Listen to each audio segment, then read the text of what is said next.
చాలా మంది కొన్ని పలుకులు పలుకుతారు, వాటి ద్వారా కూడా షిర్కుకు పాల్పడతారు.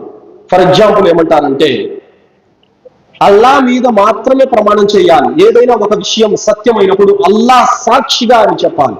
అలా కాకుండా మా అమ్మ తోడు, మా నాన్న తోడు, నా బిడ్డ తోడు అని ప్రమాణాలు పలుకుతారు. అల్లా సాక్షిగా కాకుండా అమ్మ తోడు, నాన్న తోడు, నా బిడ్డ తోడు, నా భార్య తోడు అని ఎవరైనా అంటే గనక అలాంటి వాడు కూడా షిర్కుకు పాల్పడినట్టే. అలాగే ఏదైనా ఒక పని అవసరం కొరకు ఎవరితోనైనా పని పడినప్పుడు ఏమంటారంటే, అయ్యా మీరు దయదలిస్తే అయిపోతుందయ్యా, మీరు దయదలిస్తే అయిపోతుందయ్యా అని అంటారు. ఈ మాట చెప్పకూడదు. అల్లా కలిస్తే అవుతుందని చెప్పాలి తప్ప మీరు దయదలిస్తే అవుతుంది అని చెప్పకూడదు. మీరు కలిసినంత మాత్రం ఏమీ కాదు అల్లా కలవనంత వరకు. కావున అల్లా దయదలిస్తే అవుతుందని చెప్పాలి తప్ప మీరు తలుచుకుంటే అవుతుంది అనే మాట చెప్పకూడదు. అలాగే మీకు సర్వము తెలుసు అనేటటువంటి మాట కూడా మనం ఎవరికి చెప్పకూడదు. సర్వము తెలిసిన వాడు అల్లా ఒక్కడే. మీకు అన్నీ తెలుసు అంటే మీకు తెలియదంటూ ఏది లేదు అని అంటే ఆ మాట కూడా షిర్కుకు దారి తీస్తుంది. అలాగే దైవ ప్రవక్త ముహమ్మద్ సల్లల్లాహు అలైహి వసల్లం వారి వద్దకు ఒక వ్యక్తి వచ్చాడు. వచ్చి ఏమన్నాడంటే, అల్లా యొక్క ప్రవక్త, నాకు ఒక పని పడింది, ఆ పని మీరు తలుచుకుంటే అయిపోతుంది అన్నాడు. ప్రవక్త సల్లల్లాహు అలైహి వసల్లం వారు తీవ్రంగా కోపడ్డారు.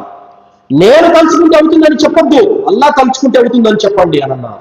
కావున ఎవరైనా సరే మీరు తలుచుకుంటే అయిపోతుందని చెప్పకూడదు. అలాగే ఎవరైనా సహాయం చేసినప్పుడు మీరు దేవుడితో సమానమయ్యా అని చెప్పేసి అంటారు. ఈ రోజు ప్రజల్లో ఈ మాట సర్వసాధారణమైపోయింది. ఎవరు రవ్వంత సహాయం చేసినా దేవుడు లాంతోడు అయ్యారు, దేవుడితో సమానం అని చెప్పేసి అంటారు. ఈ మాట అతి ఘోరమైనటువంటి పాపం. మనిషి ఎంత సహాయం చేసినప్పటికీ, ఎంత పెద్ద సహాయం చేసినప్పటికీ, ఎంత మంచివాడైనప్పటికీ, ఎంత గొప్ప హోదాలో ఉన్నప్పటికీ కూడా దేవుడితో సమానము అనే మాట చెప్పకూడదు సోదరులారా. ఒకప్పుడు ఒకడు చెప్పుకున్నాడు, అలా రబ్బుకుముల అలా, నేనే మహోన్నతమైనటువంటి దేవుణ్ణి అని చెప్పుకున్నాడు. ఎవరు? ఫిరౌన్. ఏం చేశాడు? భావి తరాల వారికి గుణపాఠంగా చేశాడు అల్లాహ్ సుబ్హానహు వ తఆలా. కావున నేను దేవుణ్ణి అని చెప్పుకోవడం, ఫలానా ఆయన దేవుళ్ళు అనుకోవడం చెప్పుకోవడం, దేవుడు అంతటి మంచోడు అని చెప్పుకోవడం, ఇది తప్పు. ఎంత సహాయం చేసినా కూడా మనం ఏం చేయాలి? జజాకల్లాహు ఖైరా అని చెప్పాలి. అల్లా నీకు ఉత్తమమైన ప్రతిఫలాన్ని ప్రసాదించుగాక అని చెప్పాలి తప్ప నువ్వు దేవుడితో సమానం అని చెప్పకూడదు. ఒకటే మాట. ఆ మాట చెప్తే గొప్పోడు అయిపోతాడా? ఆ మాట చెప్తే అతని స్థాయి పెరుగుతుందా? పెరగదు. ఘోరమైన పలుకు పలికినట్టే ఆ మాట పలికితే. కావున ఆ మాట చెప్పకూడదు. అలాగే కొంతమంది ఈ మధ్యన కొన్ని ధార్మిక బోధన చేసేటటువంటి వాళ్ళు కూడా హద్దులు మీరి మాట్లాడడం మనం చూస్తున్నాం సోదరులారా.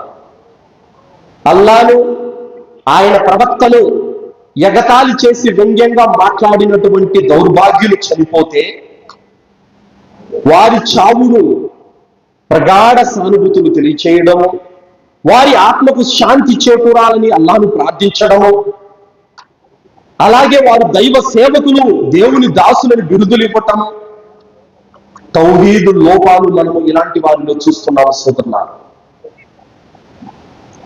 సోదరులారా. అల్లాను, ఆయన ప్రవక్తను ఎగతాళి చేసి మాట్లాడినటువంటి వారు అవిశ్వాసులు. ప్రవక్త సల్లల్లాహు అలైహి వసల్లం వారి యొక్క బోధనలను వ్యంగ్యంగా మార్చి చెప్పినటువంటి వాళ్ళు సత్య తిరస్కారులు. అలాంటి వారి యొక్క చావులకు సానుభూతి తెలియచేయడం, అలాంటి వారికి శాంతి చేకూరాలని ప్రార్థించడం, ఇలాంటి దౌర్భాగ్య స్థితులు కూడా నేను బోధకుల్లో చూస్తున్నామంటే ఆశ్చర్యం వేస్తుంది సోదరులారా. అల్లాహ్ సుబ్హానహు వ తఆలా ఖురాన్ గ్రంథంలో సూరా అహ్జాబ్ 57వ ఆయతలో అల్లాహ్ అంటున్నాడు, ఇన్నల్లదీన యు'దూన అల్లాహ వ రసూలహు లఅనహుముల్లాహు ఫిద్ దున్యా వల్ ఆఖిరా వ అ'ద్ద లహుమ్ అజాబన్ ముబీనా. అల్లాహకు, ఆయన ప్రవక్తకు బాధ కలిగించేవారు ఇహలోకంలో పరలోకంలో అల్లాహ్ శాపానికి గురవుతారు, వాళ్ళు అవమానానికి గురవుతారని అల్లాహ్ సుబ్హానహు వ తఆలా తెలియజేశాడు సోదరులారా. అవమానకరమైన శిక్ష వారి కొరకు ఉందని అల్లాహ్ చెప్పాడు. ఎవరైతే అల్లాహకు, ఆయన ప్రవక్తకు బాధ కలిగిస్తారో వారికి. సోదరులారా, ప్రవక్త ముహమ్మద్ సల్లల్లాహు అలైహి వసల్లం వారి కాలంలో ఒక క్రైస్తవుడు ఇస్లాం స్వీకరించాడు. ఈ హదీసు సహీహ్ అల్ బుఖారీ 3617 అనస్ రదియల్లాహు అన్హు వారు ఉల్లేఖిస్తున్నారు. ఒక క్రైస్తవుడు ప్రవక్త సల్లల్లాహు అలైహి వసల్లం వారి వద్ద ఇస్లాం స్వీకరించాడు. స్వీకరించి ప్రవక్త సల్లల్లాహు అలైహి వసల్లం వారు చదివేటటువంటి యొక్క ఖురాన్ పలుకులు మరియు హదీసులు రాసుకునేటటువంటి వాడు, ఆ పనిలో విలేకరిగా ఉన్నాడు. కొంతకాలానికి అతను క్రైస్తవంలోకి వెళ్ళిపోయాడు, ఇస్లాం వదిలిపెట్టేశాడు. అప్పటికి అతనికి సూరే బకరా, సూరే ఆలిమరన్ సూరాలు కూడా నేర్చుకున్నాడు. ఇస్లాం త్యజించి క్రైస్తవంలోకి వెళ్ళిపోయాడు. వెళ్ళిపోయిన తర్వాత ఏమన్నాడంటే, ముహమ్మద్కి ఏమీ రాదు, నేనేదో రాసిస్తే చదువుకుంటాడు, అక్కడ సత్యం ఏమీ లేదు అని ప్రవక్త ముహమ్మద్ సల్లల్లాహు అలైహి వసల్లం వారి మీద నిందలు వేశాడు. ప్రవక్త సల్లల్లాహు అలైహి వసల్లం వారి మీద అబద్ధాలు కల్పించాడు. అల్లాహ్ సుబ్హానహు వ తఆలా అతని చావును ఎలా చేశాడో తెలుసా? అతను కొంతకాలానికి చనిపోయాడు. క్రైస్తవులు అతనికి ఖననం చేశారు. తెల్లవారి చూస్తే శవం బయట ఉంది.